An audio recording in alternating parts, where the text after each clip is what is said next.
eh, en la última parte de la obra y vida de Sadi Carnot y luego de Benjamin Thompson, el conde de Rumford, y esta como paréntesis de ver en dónde estábamos parados en esa época de descubrimiento, de transformaciones, ¿no? Entre fenómenos químicos, mecánicos, eléctricos, magnéticos, etc. Vamos a seguir. Vamos a compartir pantalla. Esta es la última transparencia. Ahí mencionamos brevemente, luego más adelante vamos a hablar en más detalle de Ørsted, Volta, etc. Acá también hacemos un comentario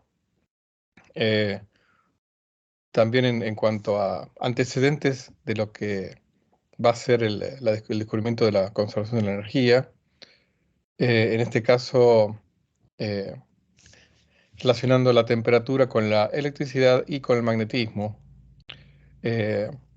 Mencionamos a Thomas Johann Seebeck, un médico y también investigador eh, científico, digamos, oriundo de Estonia, de Reval, nacido en 1770 y fallecido en Alemania, en Berlín, en 1831. Él en 1821, mientras habiendo soldado dos alambres, uno de cobre y otro de bismuto, formando un circuito cerrado, se dio cuenta de casualidad que al calentar uno de los dos alambres y el otro no, se produció un campo magnético. O sea, lo que estaba descubriendo Seebeck es una relación ocasional que puede haber entre la temperatura y el magnetismo. En realidad, él lo llamó termomagnetismo, porque él lo que detectó fue el campo magnético. Lo que no se dio cuenta que lo que había logrado es que esa temperatura, esa diferencia de temperatura, ¿no?, entre los dos tramos del circuito, había generado una corriente eléctrica.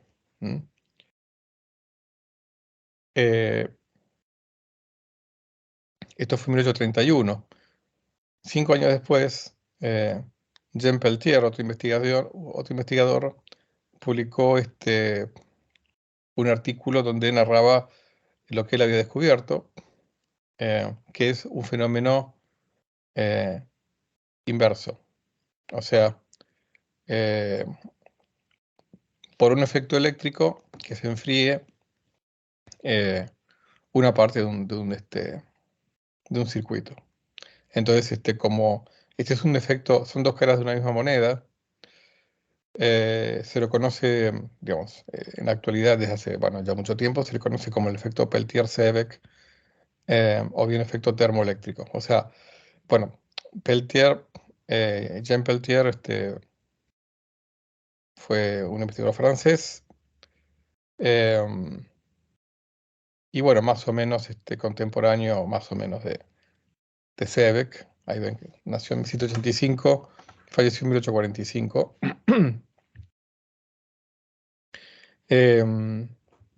¿Por qué digo las dos caras de la misma moneda? Bueno, porque justamente este efecto, que hay, digamos, infinidad de ejemplos hoy en día, tienen que ver con que diferencias de temperatura pueden producir corrientes eléctricas. Y a su vez, eh, la aplicación de un campo eléctrico a porciones de un circuito pueden generar, a su vez, diferencias de temperatura. O sea que, bueno, esto como otro ejemplo de efectos mixtos o de la interconvertibilidad, hoy en día diríamos, de distintos tipos de energía, en este caso energía térmica con energía eléctrica o energía magnética. Todo esto como comentario breve para hablar eh, del descubrimiento de la conservación de energía.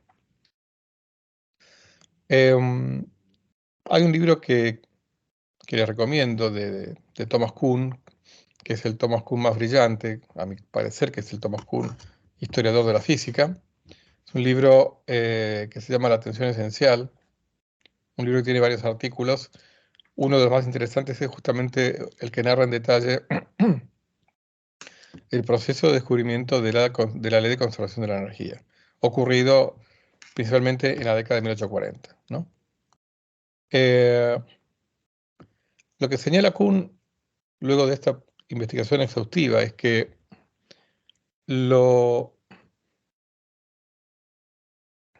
en lo que respecta al descubrimiento de la conservación de la energía, a diferencia de otros procesos o descubrimientos revolucionarios que, como hemos visto, solían involucrar alguna mente brillante, o quizá lo sumo dos. En este caso,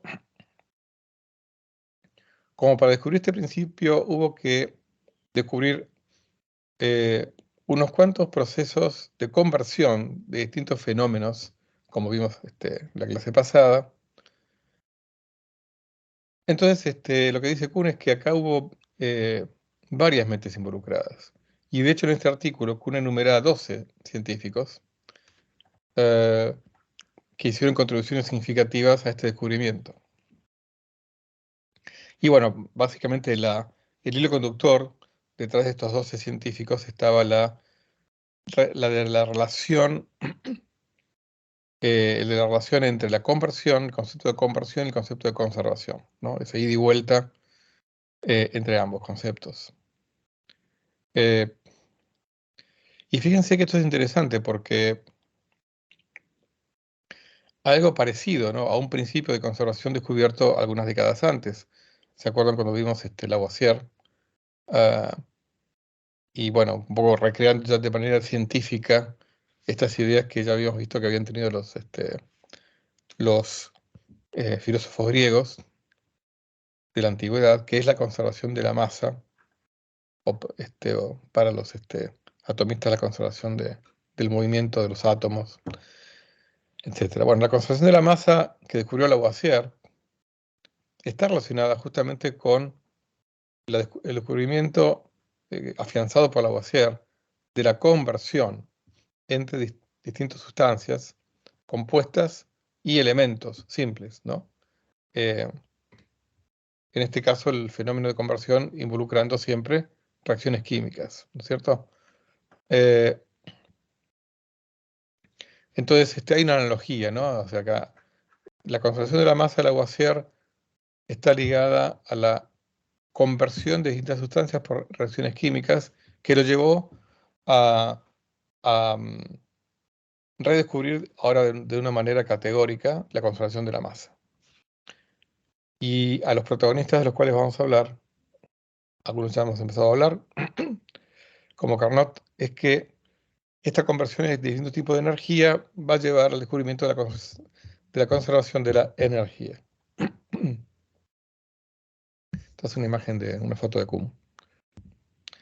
Bueno, entonces vamos a hablar de nuestro protagonista de la clase de hoy, que es el médico Julius Robert Mayer, nacido en Heilbronn, en Alemania, 1814, y fallecido también en Heilbronn en 1878.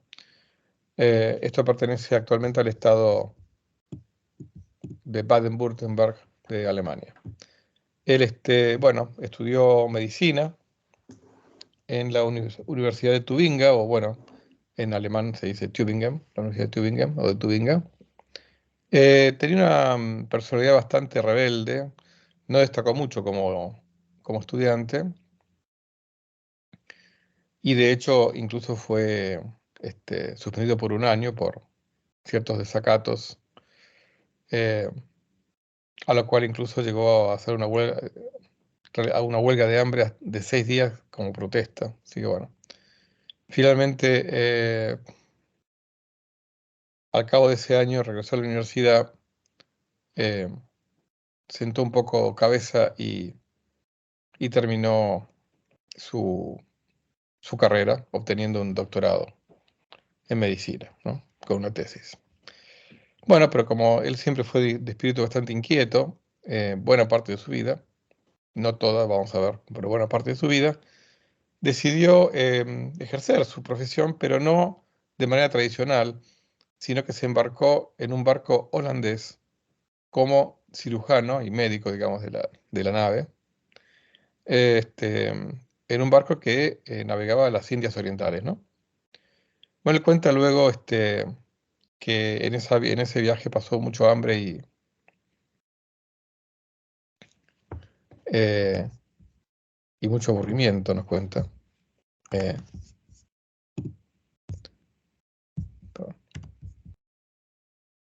bueno, en esa época, que no es tan lejana, ¿no? Pero bueno, en esa época eh, se seguían practicando, digamos, se seguía realizando esta práctica bastante antigua de ejercer sangrías, o sea, quitar sangre al paciente para aliviar síntomas de distintas enfermedades, ¿no? O sea, eh, con esta idea de que si el paciente está enfermo es porque tiene algo malo, entonces quitando cosas del cuerpo se puede ayudar a quitar esas cosas malas, ¿no?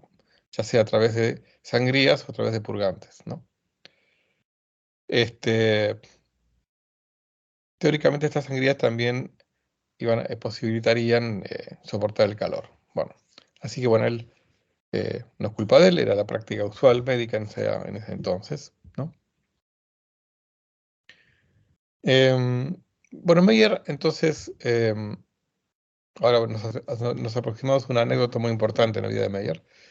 Él estaba al tanto de buena parte de los descubrimientos de Lavoisier.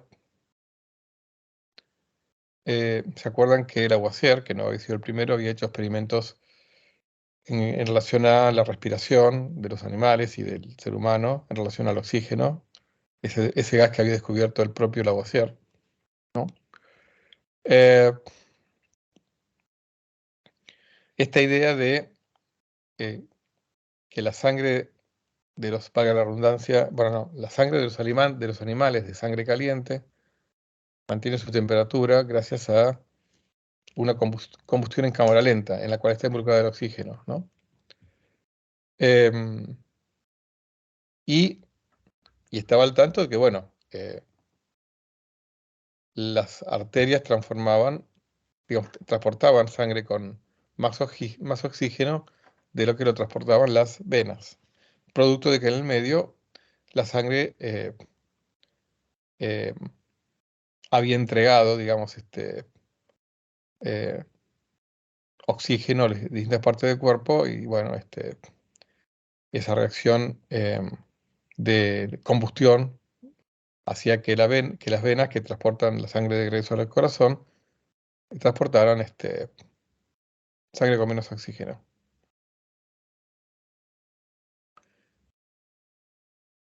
Otra cosa que también sabía Meyer es que la sangre que sale de los pulmones, digamos, con oxígeno renovado, es un color más bien rojo claro, ¿no? Bueno, y la anécdota cuenta lo siguiente por el propio Meyer, ¿no?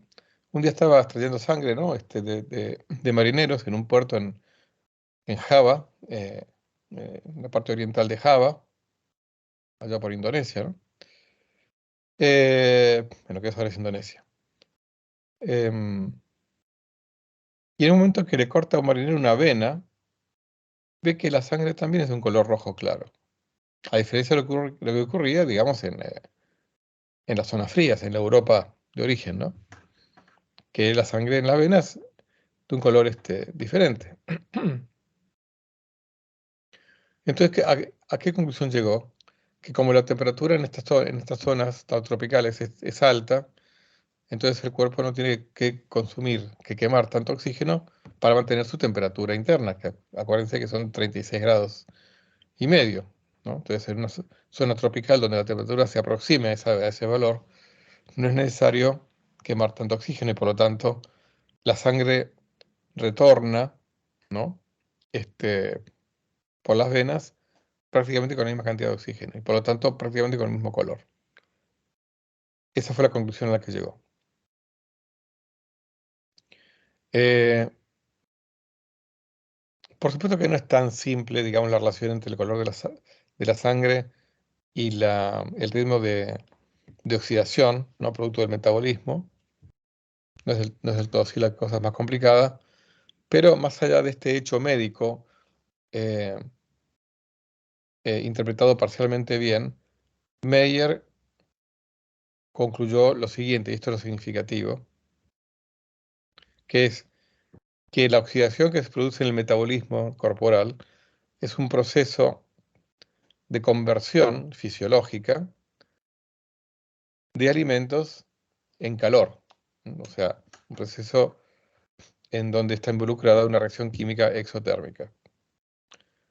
Por supuesto que todavía faltaban algunos años, no muchos, para que se enunciara categóricamente el principio de conservación de la energía.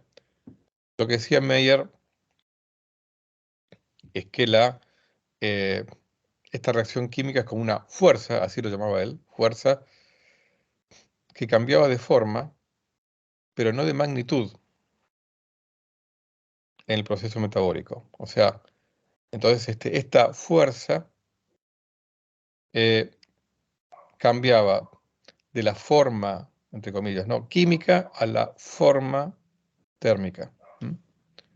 Entonces, acá empieza el camino, por eso es que los historiadores hoy en día coinciden en que el que dio el puntapié inicial fue Meyer, ¿no? Lo cual no significa que haya que atribuirle todos los méritos del principio de conservación de la energía, porque vamos a ver que va a haber otros protagonistas que lo estudiaron, algunos literalmente en paralelo, desconociendo las contribuciones de Meyer, y además habiendo hecho experimentos más precisos. Pero a nivel cronológico, sin duda que es el primero que, de- que, que descubre este principio, al que él llama fuerza. No lo llama energía, lo llama fuerza. Y de hecho, no es el único que ya lo llama fuerza.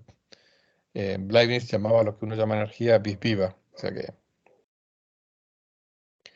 este, lo que diría Meyer es que acá lo que se conserva es la fuerza, ¿no? Pero, repito, es una palabra que se usaba mucho en esa época en varios sentidos. Una cosa es la fuerza de la segunda ley de Newton, fuerza igual a masa por aceleración. Otra cosa es esta fuerza.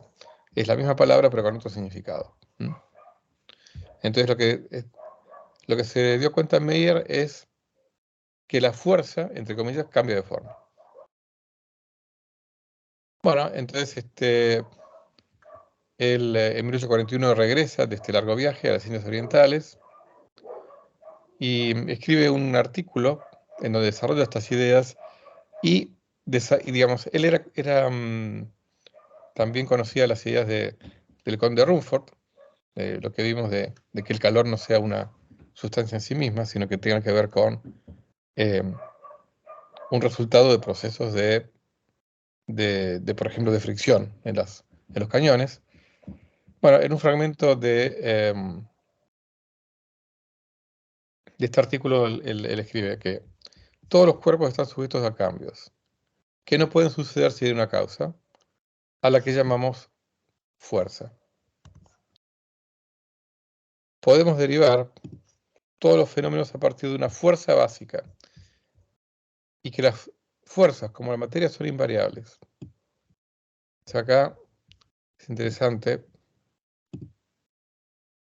eh, porque habla de una fuerza básica. ¿Mm?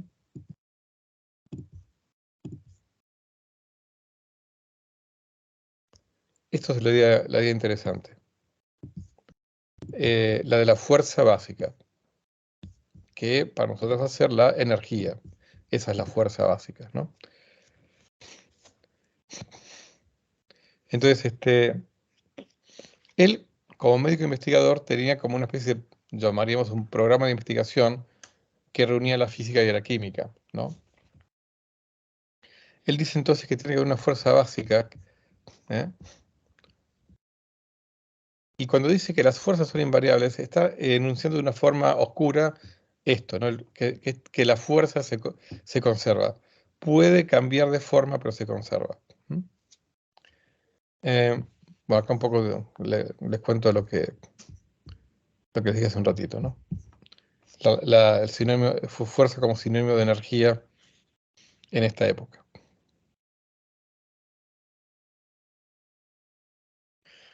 Entonces, por ahí, así como el principio de conservación de la masa es algo más inherente a los químicos, el principio de conservación de la, entre comillas, fuerza sería un principio a ser estudiado por los físicos, ¿no?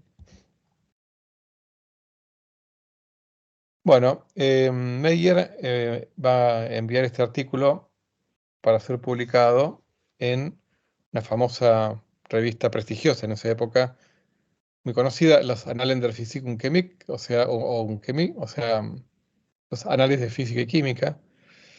El director de esa revista era un físico, acá está la imagen, Johann Christian Poggendorf, nacido en Hamburgo en 1796 y muerto en Berlín en 1877, físico alemán, que les comento que él hizo aportes significativos tanto en electricidad como en magnetismo.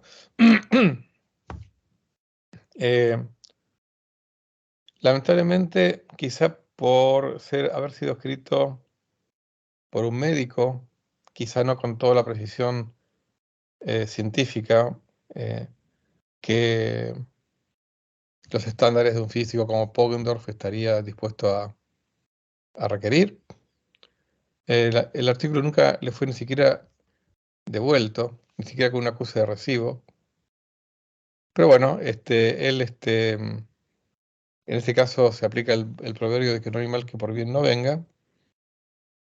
Meyer, aprovechó a corregir algunos errores, porque al fin y al cabo Meyer no era físico y había cometido algunos errores, en particular de físico-matemática.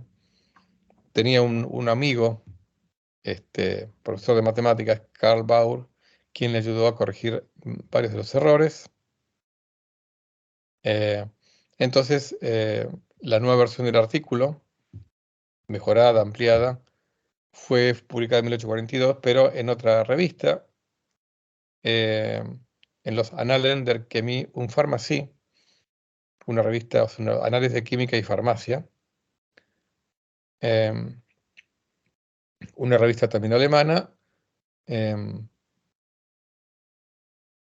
pero cuyo editor era más bien químico. De hecho, fue uno de los pioneros de la química orgánica, el barón Justus von Liebig,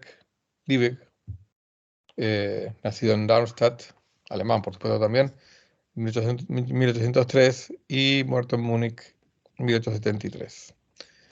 El título del artículo era Observaciones sobre las fuerzas de la naturaleza inanimada. ¿Mm? Observaciones sobre las fuerzas de la naturaleza inanimada. Bueno, en este trabajo, mejorado, como les dije, Meyer calcula el trabajo realizado por un gas que se está expandiendo a precio constante,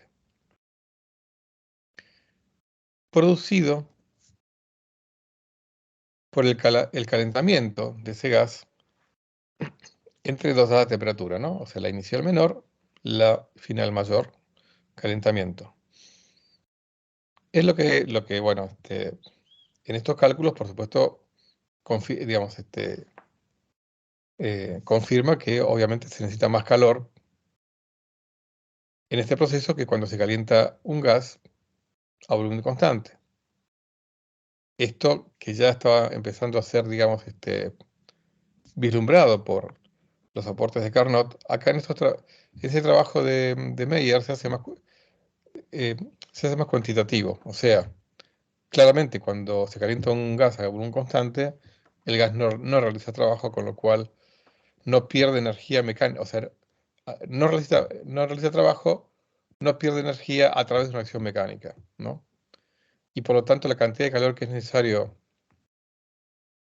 eh, inyectarle al gas para que aumente la temperatura va a ser menor que cuando el gas se expande a presión constante. Porque si se expande realiza trabajo mecánico. Entonces esto lo descubre cuantitativamente Meyer y lo incluye en su artículo. Acá hay un retrato del el barón von Liebig. Fíjense que son pasos importantes a la hora de descubrir el principio de conservación de la energía, que en su versión termodinámica es lo que llamamos la primera ley de la termodinámica, ¿no?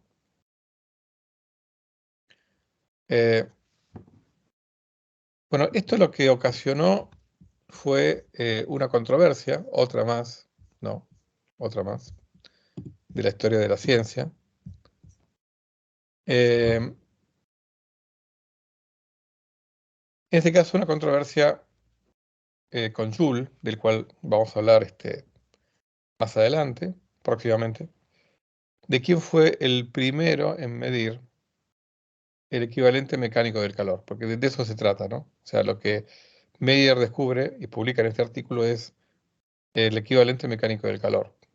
O sea, parte de cuando un gas se expande, realiza trabajo mecánico y por lo tanto parte del calor, entre comillas, se pierde en trabajo mecánico en lugar de ser empleado en elevar la temperatura del gas, ¿no?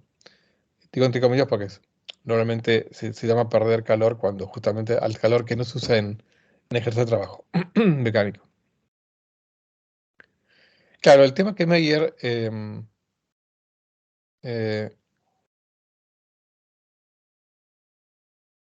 publicó ese trabajo en 1842. em, es que era un artículo que por más que era mejor que su versión original, em, no, no tenía todo el detalle cuantitativo, porque Meyer va a seguir haciendo experimentos, ¿no? Y, y realmente la diferencia se nota cuando publica un artículo más extenso todavía que el de 1842 y 1845, donde da mucho más detalles de sus experimentos y de sus cálculos. Y ese 1845, en donde Joule,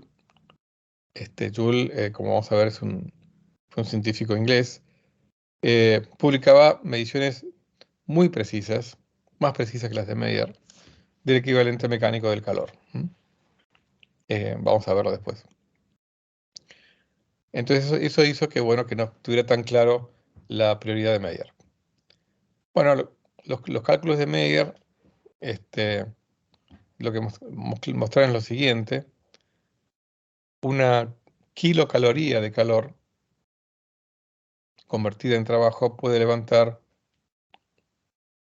1 kilo, 366 metros. O sea, lo que llamaríamos, equivale a 366 kilográmetros de trabajo. Em, las mediciones de Joule, que él empieza a hacer mediciones en 1843, eh, son más precisas, vamos a ver, son más precisas que la de Meyer, y obtiene como equivalente mecánico del calor que una kilocaloría equivale a 425 kilográmetros de trabajo. Em, Esto, digamos, como para pensarlo, ¿no? Si esto lo lleváramos al ejemplo del gas que se expande, em, cuando un gas realiza trabajo equivalente a 425 kilográmetros, ¿no? Eh, recibiendo calor, se calienta menos, y cuanto menos, el equivalente a lo que se calentaría recibiendo una kilocaloría. Eso sería el ejemplo en el experimento anterior. Y de todas maneras, Meyer hizo otro tipo de experimentos.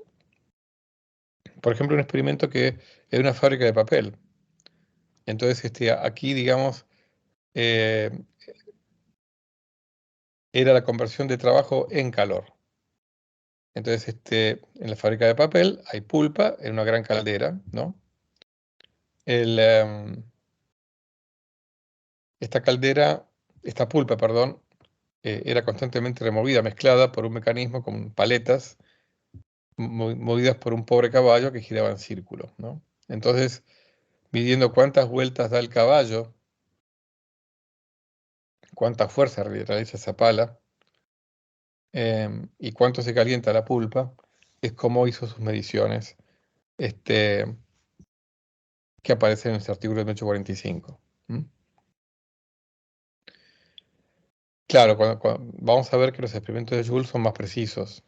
Eh, Acá, bueno, digamos, imagínense que por un lado hay pérdidas de calor en los mecanismos, es un sistema muy macroscópico, Pero bueno, lo que notaba es eso, el fenómeno de base es que aún sin involucrar fuegos, eh, en una caldera en donde haya pulpa, que una dada temperatura, eh, yo lo muevo por palas mecánicas y la pulpa se calienta, incluso aunque yo no tenga ningún fuego calentándola. Y lo que hizo Meyer es hacer mediciones de esa temperatura. Por supuesto, también, ¿cómo lo comparamos? Bueno, después vamos a ver el tema de los calorímetros y demás. Yo tengo que comparar, por ejemplo, esa misma cantidad de pulpa, cuánto calor tengo que entregar, ¿no? A través de determinado combustible para calentar esa misma cantidad de grados, ¿no? O sea, el tema es bastante complicado. Muy bien. Em, bueno, acá está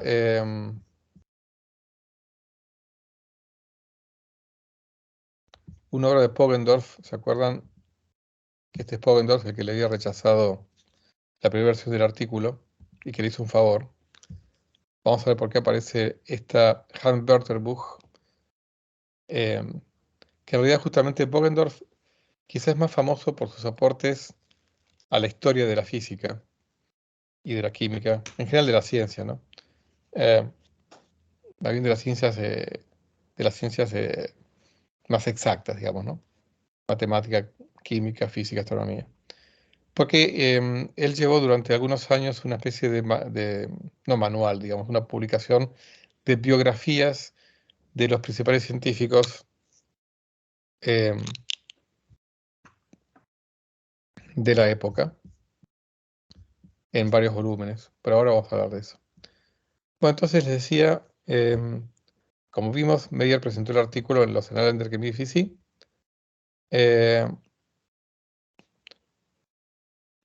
pero ese artículo fue inicialmente rechazado ni siquiera por el editor principal, sino por un editor asistente. ¿Eh? Así que al final el artículo lo publicó en forma privada. Y ahí en donde aparece otra etapa de la vida de Meyer. Claro, eso hizo que, digamos, que no fuera tan, además, su artículo más completo tardara más tiempo en ser reconocido, ¿no?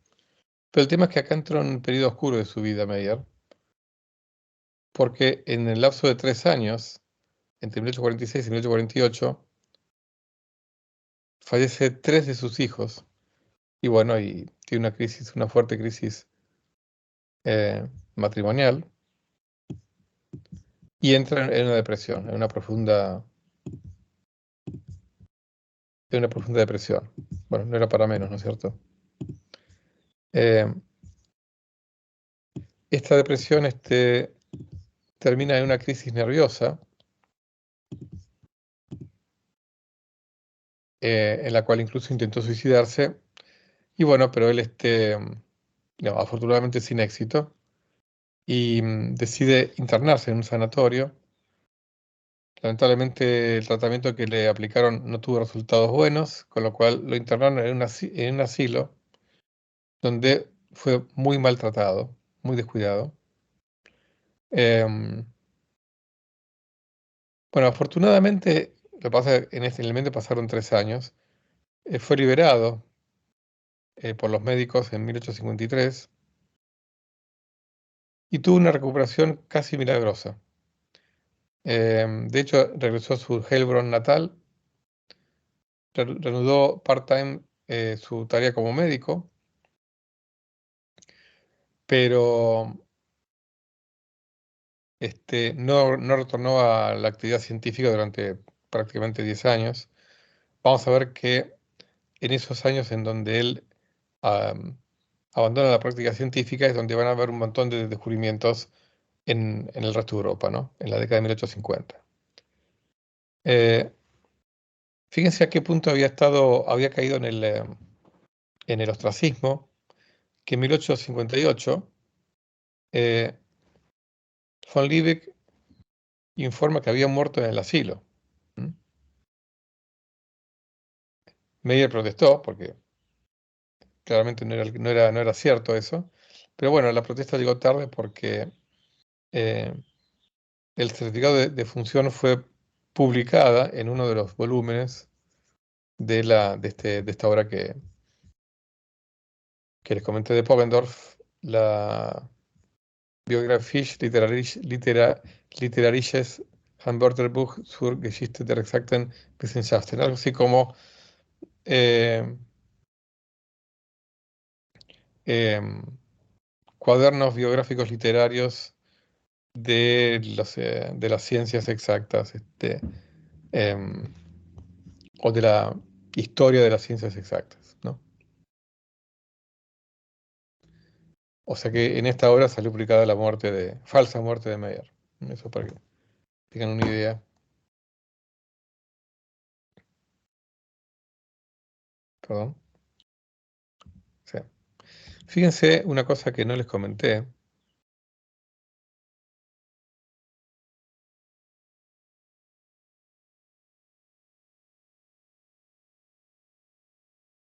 em, y es que, vamos a ver acá.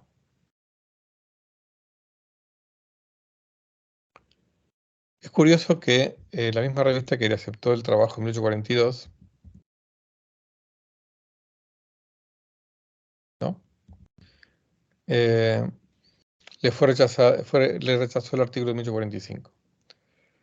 Evidentemente había ahí quizá, no lo puedo asegurar, em, por digamos, esta idea de que, bueno, al fin y al cabo era un médico, em, entre comillas, aficionado a la químico-física, a la fisicoquímica, y quizá a veces su lenguaje no fuera exactamente el requerido por una revista de este calibre, pero bueno, o quizá también, digamos, por la irregularidad de la profesionalidad o de la personalidad del propio Meyer, ¿no? Como vemos que ya tenía ciertas inestabilidades desde joven, ¿no? Muy bien. Pero bueno, volvemos entonces al Meyer recuperado. Pero lo que vamos a hacer es una cosa, vamos a dejarlo para el siguiente video, vamos a parar acá.